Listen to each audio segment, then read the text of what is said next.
You are watching the Dark Fantastic Network.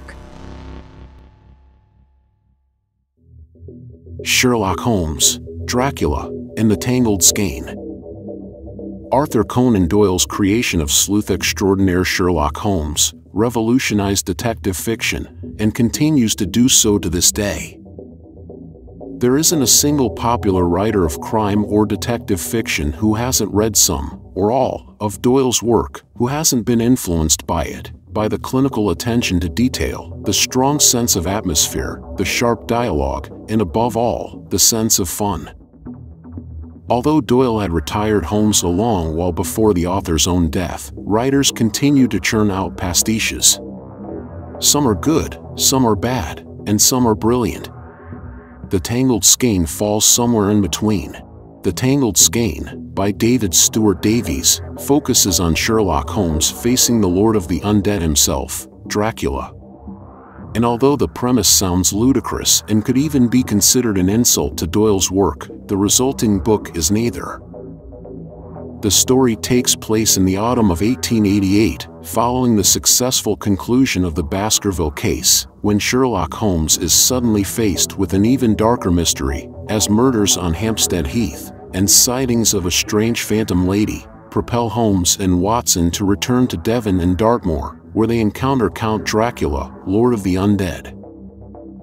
Author and Holmes expert David Stuart Davies captures Doyle's tone and style almost perfectly and weaves a tale full of action and atmosphere. It is a well-told tale that stays true to the mythos and features dialogue that could have been written by Doyle himself. On the Dark Fantastic podcast, Davies talked about writing the novel and his choice of pitting Holmes against Dracula. That although there are no supernatural stories in the Conan Doyle canon, he himself did write quite a lot of very exciting short stories featuring the supernatural. And one thing about The Hound of the Baskervilles, which to some extent the Tangled Skein is a sequel to, for a certain amount of time Conan Doyle plays with the reader and you wonder, actually, is there a phantom hound on Dartmoor, or is it the work of evil men or man? And that's why the novel is so successful, because initially you wonder, you know, Mr. Holmes said there were footprints of a gigantic hound. You wonder if it is in fact a supernatural being. Obviously Holmes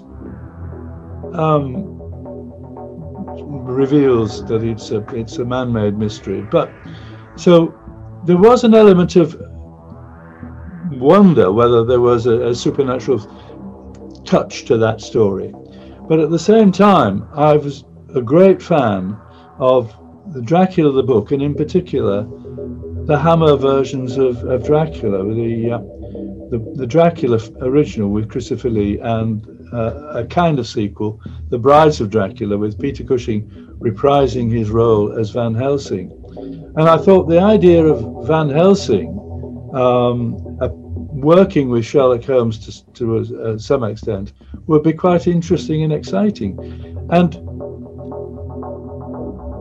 in all my Holmes fiction, and I've written 9 novels now, I've always wanted to introduce a slightly extra element to the mix, because otherwise, if I just did an absolute copycat Conan Doyle, it would be just a copycat Conan Doyle with no element of David Stuart Davies in it. So I tried to do something different, and I thought Holmes always has to have a master foe, and what better foe than Count Dracula, as in the Tangled Skein. So to me, it was a sort of Sherlock Holmes meets Hammer films, and it was a great joy to write, great fun to write.